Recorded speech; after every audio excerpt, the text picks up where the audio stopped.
Si ce que tu vas entendre te semble dérangeant ou trop intense, libre à toi de quitter cette vidéo tout de suite. Il existe une frontière ténue entre charmer et manipuler. Mais il y a une approche si radicale qu'elle efface complètement cette limite et bascule dans l'influence psychologique pure. Aujourd'hui, je vais te parler de la prise de contrôle émotionnel, comment amener une femme à devenir accro à toi, sans qu'elle en comprenne les raisons. C'est la méthode la plus ambiguë que je connaisse, mais elle marche, car elle agit directement sur son cerveau. Je te préviens, ce qui suit n'est pas destiné aux hommes facilement troublés. Mais si tu souhaites vraiment percer les mystères de l'attraction, reste jusqu'au bout. Alors, si ce genre de contenu te parle, n'hésite pas à aimer cette vidéo. Et si tu veux approfondir le sujet, reste jusqu'à la fin de cette vidéo. Maintenant, entrons dans le vif du sujet. Quand on parle de séduction et de stratégies amoureuses, il existe toutes sortes de techniques pour attirer l'attention des femmes. Mais il y a un versant plus sombre, une zone où l'attraction n'est plus seulement naturelle, elle devient provoquée. Pour moi, séduire ou même jouer avec les émotions d'une femme peut être acceptable si elle y consent implicitement. Elle a envie d'être charmée, de sortir de sa routine, de pimenter les choses. Mais parfois, on franchit un cap, on passe d'un jeu séducteur à une forme d'emprise qui peut rendre une femme dépendante de toi. C'est justement de cela que je vais te parler aujourd'hui. Je vais t'exposer l'une des méthodes les plus controversées pour susciter une obsession chez une femme. On appelle cela la capture émotionnelle avec direction implicite. Mais laisse-moi te prévenir, peu importe comment tu utilises ces informations, je t'en prie, ne sois pas malfaisant. Quand je parle de capture émotionnelle avec direction implicite, je fais référence à un phénomène courant, dont beaucoup de personnes sont victimes sans même le réaliser, en particulier les femmes, surtout dans des contextes où l'attraction entre en jeu. Voici ce que tu dois saisir, les gens ne tombent pas amoureux de toi pour des raisons rationnelles, parce que tu coches toutes les bonnes cases. Ils tombent amoureux à cause des émotions que tu fais naître en eux. Et surtout, ils s'attachent à l'histoire intérieure qu'ils se racontent quand ils sont avec toi. La plupart des hommes pensent qu'ils doivent impressionner, divertir, convaincre. C'est justement ce qui les rend si vite oubliables. Car lorsqu'ils cherchent à offrir une expérience, c'est elle qui garde le contrôle. Mais si tu déclenches en elle une émotion, sans lui dire quoi ressentir ni t'expliquer davantage, son cerveau commence alors à faire un travail fascinant, il tente de donner un sens à ce qu'elle ressent. Et devine quoi? Il associe naturellement cette émotion à ce qu'il a sous les yeux, toi. Son esprit est conçu pour attribuer une cause à ce qu'elle vit. Si soudain elle se sent excitée, en sécurité, vulnérable ou intriguée, son cerveau va chercher une explication.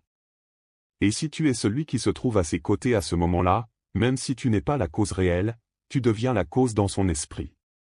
C'est ça, la capture. Et il y a une autre dimension, la direction implicite. Là, ça devient puissant. Tu ne lui donnes pas d'ordre. Tu n'es pas agressif. Tu ne dis pas « suis-moi » ou « ressens ça ». Tu parles et agis avec calme et assurance, comme si tu savais déjà comment les choses allaient se dérouler. Comme quelqu'un qui ne cherche pas à tout contrôler, mais qui finit par être celui qui mène la danse. C'est cette forme de présence tranquille, cette force paisible qui donne l'impression que tu la comprends mieux qu'elle ne se comprend elle-même. C'est à ce moment-là qu'elle commence à suivre ton leadership sans même s'en apercevoir, simplement parce qu'il paraît naturel de se laisser guider par quelqu'un de plus ancré émotionnellement qu'elle sur l'instant. Pas plus fort dans un sens agressif ou macho, mais plus solide, comme quelqu'un de calme, serein, présent, maître de sa propre réalité. C'est là-dessus que tout repose. Il ne s'agit pas de l'épater ni de la convaincre, mais d'influencer son état intérieur de telle sorte que tu deviennes la référence de ce qu'elle ressent. Quand tu maîtrises cela, son attirance pour toi ne semble même plus être un choix. Elle ressemble à une évidence, à une alchimie. Mais en réalité, ce n'est pas de la magie, c'est de l'influence. C'est là que réside l'essentiel. Si ce genre de contenu te passionne et que tu souhaites continuer à explorer avec moi ces territoires psychologiques que peu osent aborder, abonne-toi à la chaîne. Car ce qui t'attend dans la suite rendra tout cela encore plus percutant. Je vais te montrer comment appliquer cette influence de manière à ce qu'elle passe totalement inaperçue. Les 3 fondements de la maîtrise discrète. Tout comme les grands stratèges savaient que le vrai pouvoir réside dans l'influence invisible et non dans la force brute, la capture émotionnelle opère d'autant mieux qu'elle reste imperceptible. Et 3 étapes sont essentielles pour la mettre en œuvre. Mais avant de te les dévoiler, il est crucial que tu comprennes ceci, la plupart des hommes échouent parce qu'ils s'adressent à la logique des femmes. Ils cherchent à les convaincre avec des arguments, à démontrer leur valeur, à être les plus drôles ou les plus intéressants. C'est jouer selon leurs règles. Et dans leur jeu, elles détiennent tous les atouts. Mais quand tu opères sur le terrain des émotions, quand tu deviens l'architecte de ce qu'elles ressentent, c'est là que tu prends le vrai contrôle. Et ces 3 étapes sont ton plan pour conquérir cet espace.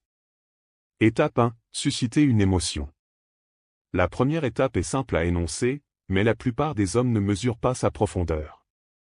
Il s'agit de provoquer un état émotionnel, pas de la faire rire, pas de la complimenter, pas de chercher à l'impressionner, juste de lui faire ressentir quelque chose, peu importe quoi. C'est la clé. Tant qu'une femme ne ressent rien, tu restes un bruit de fond dans sa journée. Attention, cela ne signifie pas que tu dois jouer les bouffons pour capter son attention. C'est pathétique, et elle sentira ta détresse avant même que tu aies parlé. Ce que tu fais ici est subtil. Tu cherches à provoquer ne serait-ce qu'un petit changement dans son monde intérieur, tout en restant stable, inébranlable. Elle doit ressentir quelque chose alors que toi, tu demeures solide. C'est ce contraste qui s'imprime en elle. Imaginons qu'elle parle, et que tu sens qu'elle est en mode automatique, polie, distante, peut-être même un peu ennuyée. Tu ne reproduis pas son énergie, tu la fais bifurquer. Tu pourrais lui dire, on dirait que tu as l'habitude de faire comme si tout était égal, alors qu'au fond, tu es bien plus investi que ça. Puis, tu marques une pause. N'explique rien, laisse-lui le temps de digérer. Elle pourrait rire, nier, plisser les yeux et demander, pourquoi tu dis ça? Peu importe, cette réaction est le changement émotionnel que tu cherchais. C'est une première victoire. Nous nous sommes assis, avons parlé de livres, de psychologie. À un moment, je lui ai dit, tu sais, la plupart des gens passent leur vie à attendre la permission de se libérer. Mais une fois qu'ils le font, ils ne veulent plus jamais revenir en arrière. Autre suggestion cachée, libère-toi, ne reviens pas en arrière. Je ne lui ordonnais rien, mais son cerveau exécutait des simulations. Et voici le plus incroyable, elle a commencé à se confier sur des choses que personne ne savait. Ses peurs, la pression d'être toujours parfaite, son besoin de rester forte en toutes circonstances. Alors, j'ai lâché la dernière, celle qui a tout fait basculer. Je l'ai regardée et j'ai dit, tu n'as pas besoin de tout expliquer pour te sentir comprise. Parfois, quand on se sent en sécurité avec quelqu'un, on cesse d'avoir besoin de tout contrôler. Relis cette phrase. Tu n'as pas besoin de tout expliquer. Sens-toi comprise. En sécurité avec quelqu'un. Cesse de contrôler. 4 suggestions superposées, mais exprimées avec empathie, pas comme de la manipulation. Et c'est laquelle a touché ma main pour la première fois. Un geste petit, mais énorme, car elle n'avait pas décidé consciemment de s'ouvrir. Son subconscient l'avait fait à sa place. Le langage avait contourné sa logique et atteint ses émotions avant qu'elle ne puisse se défendre. Le pouvoir des mots sans intention apparente. C'est ainsi que fonctionnent les suggestions invisibles. Tu n'hypnotises pas avec ton regard, tu hypnotises avec tes paroles. Quand tu parles comme quelqu'un qui s'attend déjà à ce qu'elle réagisse, même si elle croit garder le contrôle. Si un jour tu te trouves en conversation avec une femme et que tu souhaites orienter ses émotions sans jamais être directif, 2 approches fonctionnent remarquablement bien. Ne lui dis pas quoi ressentir. Décris-le comme si cela arrivait à quelqu'un d'autre, ou fais une observation directe sur elle qui l'invite à se regarder elle-même. À ton avis, quelle est la méthode la plus efficace pour insérer une première suggestion invisible A. Une observation inattendue sur sa personnalité B. Une histoire qui décrit l'émotion que tu souhaites qu'elle ressente. Écris A ou B et explique rapidement ton choix. Je veux voir quelle approche remporte l'adhésion dans cette vidéo. Quelle que soit ta préférence, la clé est d'intégrer la direction dans ta manière de faire et d'observer comment son cerveau suit sans comprendre pourquoi. Mais ce n'est que le début. Dans le prochain chapitre, je te révélerai l'astuce la plus déroutante, comment modifier sa perception du temps pour que le moment présent avec toi semble s'inscrire dans quelque chose de plus vaste, comme s'il avait toujours existé et continuerait après. La vidéo aurait pu s'arrêter là, car tu as déjà la stratégie complète. Mais je veux t'offrir un bonus qui t'aidera énormément dans sa mise en pratique. Je vais t'expliquer quelque chose de rusé, un peu tordu, et étrangement efficace. Je l'appelle la technique de la boucle temporelle, mais en réalité, il s'agit simplement d'influencer la façon dont une femme perçoit l'instant présent. C'est comme planter une pensée, l'envelopper dans une autre temporalité, et la laisser ressentir quelque chose sans savoir d'où cela vient. Crois-moi, quand tu auras saisi cela, tu remarqueras comment certains hommes rendent les femmes obsédées sans rien faire de visible. La distorsion du présent. Un jour, je discutais avec une femme lors d'une soirée sur un toit. C'était le genre de personne toujours sur ses gardes, pas de manière désagréable, mais avec une certaine réserve, comme si elle avait l'habitude d'analyser les autres bien plus que de se laisser emporter. Alors je me suis installé sans chercher à impressionner, en laissant la soirée suivre son cours. Et sans crier gare, je lui ai dit, c'est étrange, certaines conversations donnent l'impression d'un déjà-vu. Comme si tu rencontrais quelqu'un pour la première fois, mais que quelque chose, à l'intérieur, te disait que cela s'était déjà produit, sans que tu saches pourquoi. Tu as simplement l'impression d'avoir vécu ce moment avant. Arrête-toi et réfléchis. Qu'est-ce que je viens de faire? Je ne lui ai pas demandé de ressentir quoi que ce soit. J'ai décrit une expérience qui pousse le cerveau à chercher une familiarité. Et si elle se sentait bien en parlant avec moi, son esprit associerait inconsciemment cette sensation à quelque chose qu'elle aurait déjà vécu. Boum! Un confort instantané, comme si nous partagions une histoire commune. C'est ce que produit une boucle temporelle. Elle capture son sens du temps et donne à l'instant une dimension plus grande, comme s'il faisait partie d'un tout continu, qui n'a pas commencé avec toi et ne s'arrêtera pas quand elle partira. La projection vers le futur. En voici un autre exemple que j'ai utilisé. Quand une femme m'a demandé quel type de relation je recherchais, j'ai répondu, je pense que la meilleure connexion est celle dont tu ne réalises même pas à quel point elle est profonde. Un jour, vous discutez comme ça, et l'instant d'après, tu as l'impression de vous connaître depuis des années. Et quand tu regardes en arrière, tu ne sais même pas quand le changement a eu lieu. C'était simplement là, depuis toujours. Tu sens ce qui se passe? Elle est dans le moment présent avec moi, mais je suis en train de décrire un sentiment futur, une connexion qui s'est déjà approfondie. Et la voilà qui scrute l'instant présent, cherchant des preuves que c'est peut-être déjà en train de se produire. J'ai altéré sa ligne du temps. Tu n'es plus seulement un type avec qui elle parle. Tu es celui dont elle se souviendra plus tard en se disant « Waouh, ce moment était bien plus significatif que je ne le pensais. » L'ancrage futur. Autre exemple. Disons que tu échanges des messages avec une femme, et qu'il est tard.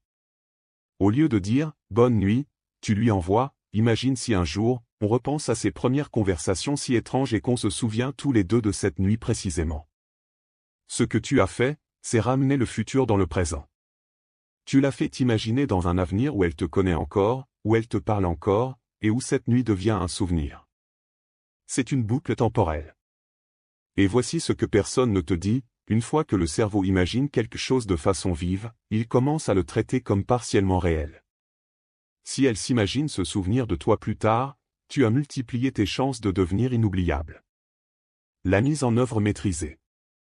Alors, comment utilises-tu cela dans la vie réelle? Sans forcer. Sans dire, imaginons un futur ensemble, comme si tu récitais un script ringard. À la place, tu racontes des histoires, tu décris des sentiments, tu parles de manière décontractée de la façon étrange dont le temps semble fonctionner quand on se connecte vraiment à quelqu'un. Sois subtil. Laisse son esprit vagabonder. L'erreur classique, c'est de voir une petite réponse émotionnelle, un rire, un rougissement, un défi et de se jeter dessus. Mais si tu es malin, tu la laisses mariner dans cette émotion. Tu changes de sujet, tu restes calme, tu continues comme si de rien n'était. Pourquoi? Parce que quand une femme ressent quelque chose et que tu ne réagis pas comme si tu avais désespérément besoin de son approbation, son cerveau se met en alerte. Pourquoi n'a-t-il pas suivi? Pourquoi j'ai ressenti ça? Est-ce à cause de lui? De moi? Mais qui est-il? Cette petite question intérieure, c'est le début de l'obsession. Étape 2, l'ancrer à toi. C'est là que la stratégie devient véritablement machiavélique. Quand quelqu'un vit une émotion forte, excitation, honte, nervosité, nostalgie, peu importe, le cerveau cherche instinctivement à quoi l'associer. Il veut comprendre, pourquoi est-ce que je ressens ça? Si tu es la personne la plus proche d'elle à ce moment-là, même si tu n'es pas la cause de cette émotion, son cerveau va l'ancrer à toi. C'est comme cela que des gens tombent amoureux de la mauvaise personne sans arrêt. Ils ressentent quelque chose d'intense, et la personne qui était là au même moment devient la source dans leur esprit. Ce n'est pas logique, c'est psychologique.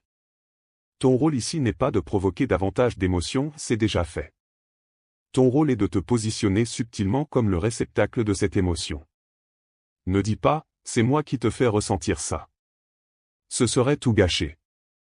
Il ne s'agit pas de prouver quoi que ce soit, mais d'être présent dans l'émotion sans trop en dire. Supposons que tu l'as taquinée plus tôt et qu'elle a eu un rire franc, plus fort que prévu. Ne continue pas sur cette voie. Regarde-la simplement et dis, ce rire, il me plaît. Puis, passe à autre chose. Laisse-la avec cette pensée. Que as-tu fait? Tu as saisi un pic émotionnel et y as déposé ta marque.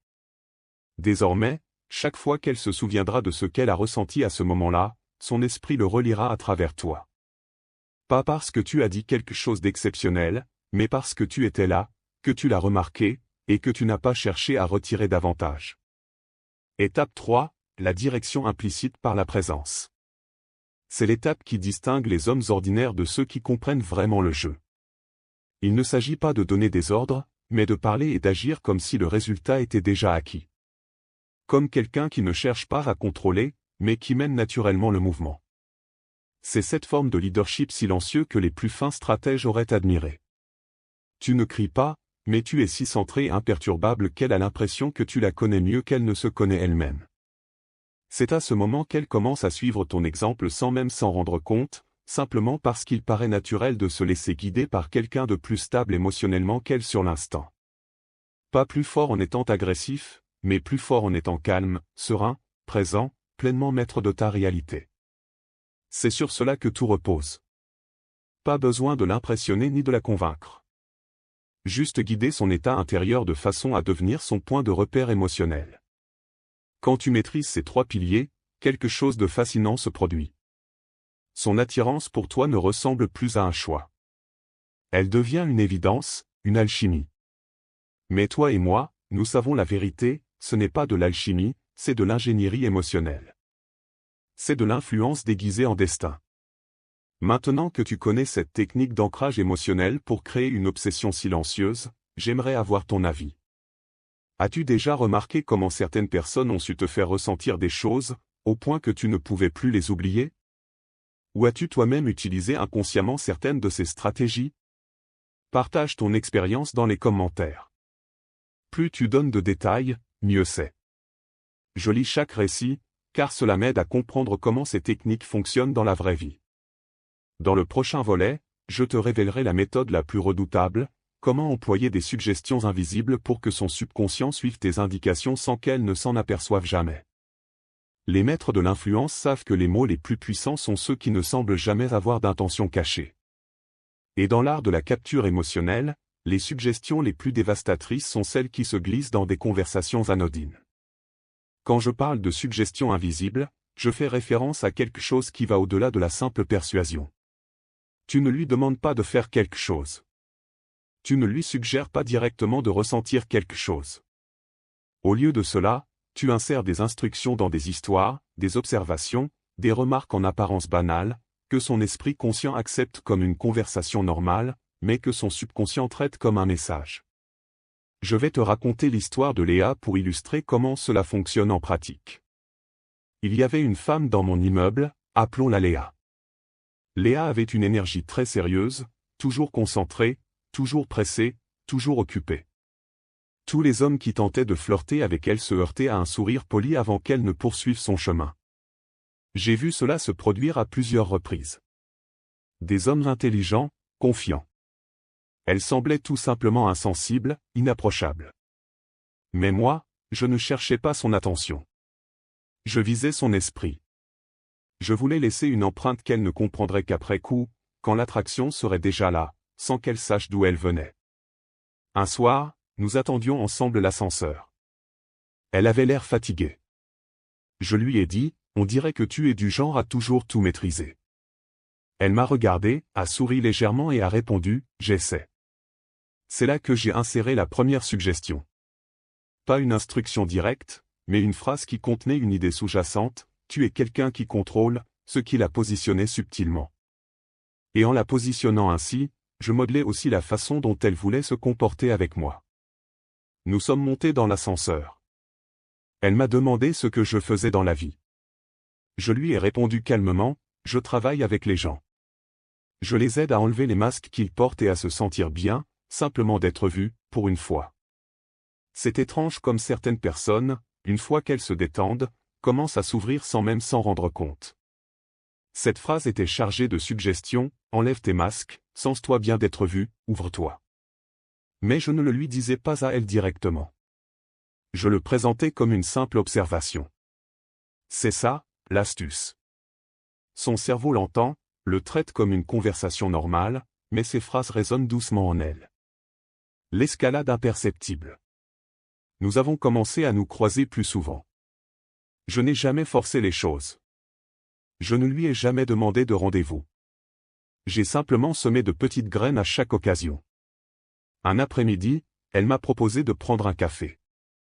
Plus tu joues avec le temps dans tes mots, plus tu l'attires dans une bulle. Une bulle où elle ne se demande pas, est-ce que cet homme est attirant, mais, pourquoi cet instant me semble-t-il si différent?